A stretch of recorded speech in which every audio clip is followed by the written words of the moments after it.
হিমন্ত বিশ্ব শৰ্মাই #justice for Zubeen গাৰ্গৰ বিৰুদ্ধে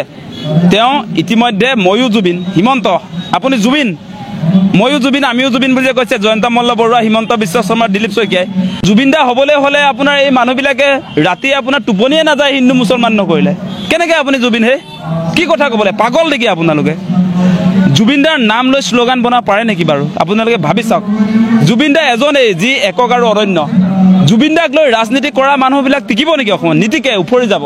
উফৰি গ'ল আপোনাৰ ময়ো জুবিন আমিও জুবিন বুলি এই বিজেপি এইটো জুবিন দাই কি বুলি কৈছিলে বিজেপিক বটলা পাৰ্টি এই বটলা পাৰ্টি সেই শ্লোগান দিলে আপোনাৰ এঘণ্টাও নীতিকিলে লগে লগে উফৰি গ'ল অসমৰ ৰাইজে ধিক্কাৰ দিলে তেওঁলোকৰ শ্লোগান এতিয়া নাই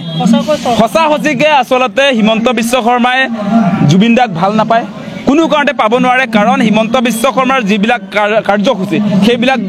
জুবিন দাই আপোনাৰ ঘূৰ বিৰোধিতা কৰিছে এই গছ কেইজোপা আমি যেতিয়া এটা ৰখি আছিলোঁ দীঘলী পুখুৰীৰ পাৰৰ গছ জুবিন দা নিজে আমাৰ লগত আন্দোলনত আছিলে ৰাতিটো আমাৰ লগত আছিলে গতিকে জুবিন দাই গছ নাকাটি বুলি কৈছে হিমন্ত বিশ্ব শৰ্মাই গছ কাটে কেনেকৈ এতিয়া জুবিন দাৰ অনুৰাগী হ'ব জুবিন দাই কৈছে কা বিৰোধিতা কৰোঁ হিমন্ত বিশ্ব শৰ্মাই কা সমৰ্থন কৰোঁ জুবিন দাই চবকে লতা খেলপথাৰলৈ মাতিছিলে আমি সকলো আহিছোঁ তালৈকে কা বিৰোধিতা কৰিবলৈ হিমন্ত বিশ্ব শৰ্মাই কা সমৰ্থনত খানাপাৰাত আপোনাৰ মিটিং পাতিছে কা লাগিবই বুলি কৈছে গতিকে আকাশ পাতাল এটা ডিফাৰেঞ্চ গতিকে জুবিন দা হাৱাত হৈ নাযায় আৰু জুবিন দাৰ নাম আপোনালোকে নল'ব পাপিষ্ঠকেইটাই জুবিন দাৰ আদৰ্শ মাৰ্ডাৰ কৰা মানুহ জুবিন দাৰ মৃত্যুৰ দিনটোত যিদিনা চিতাত তুলিলে সেইদিনা গছ কেইজোপা কাটি পেলালে ইয়াত সেইটো কেনেকুৱা মানুহ আচলতে জুবিন দাৰ মৃত্যুৰ লগে লগে দীঘলী পুখুৰী গছ কাটি দিলেও জাতিৰ শত্ৰু হয়নে নহয় এইবিলাক মানুহ ৰাজনীতি কৰি আছে সেই ৰাজনীতি উপৰিও গৈ আছে আৰম্ভণিৰ দিনটোৰ পৰা আপোনাৰ জুবিন দা যেতিয়া কফিনটো লৈ আহিছিলে সেইদিনাৰ পৰা ৰাজনীতি তাত আপোনাৰ আমাৰ গামোচা আমাৰ স্বাভিমান গামোচাৰ উপৰি তাত আইনাৰ এখন বড়ো জনগোষ্ঠীৰ আইনাৰ এখন কেলে দিছিলে মানে BTC নিৰ্বাচন চলিছিলে পিছদিনা BTC নিৰ্বাচন চলিছিলে এই BTCৰ মানুহৰ আবেগ ল'বৰ কাৰণে তাত আইনাৰখন দিলে অসমৰ জাতি জনগোষ্ঠীৰ চবৰে গামোচা আছে আমি আইনাৰখনৰ বিৰোধিতা কৰা নাই কেৱল আইনাৰখন কিয় দিলে পলিটিক্স সেইদিনাৰ পৰাই জুবিন দাক লৈ কৰি দিলে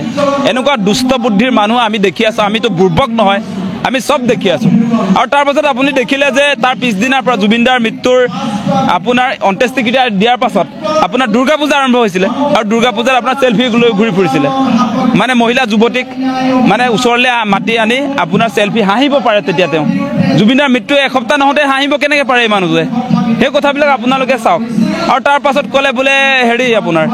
দীপাৱলীত ফটকা ফুটাব লাগে বোলে এই আপোনাৰ বৰপেটাৰ শিল্পীবিলাকৰ পৰা দীপাৱলীত তেওঁ ফটকা নিজে কিনিব আৰু ফুটাব অসমৰ ৰাইজে ফটকা নুফুটায়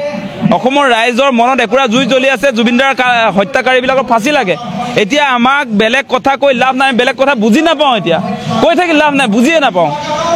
সেইবিলাক কথা কয় আৰু খানাপাৰাত সেই কথাটো মই ক'লোৱেই আপোনালোকক তহঁতৰ ঝুমুৰ নৃত্য কৰাৰ পাছত কাৰ বিয়া হ'লি অসমৰ ৰাইজে কাৰ বিয়া হ'ল সেই খবৰ বিচৰা নাই জুবিন দাৰ ন্যায় বিচাৰি আছোঁ আমি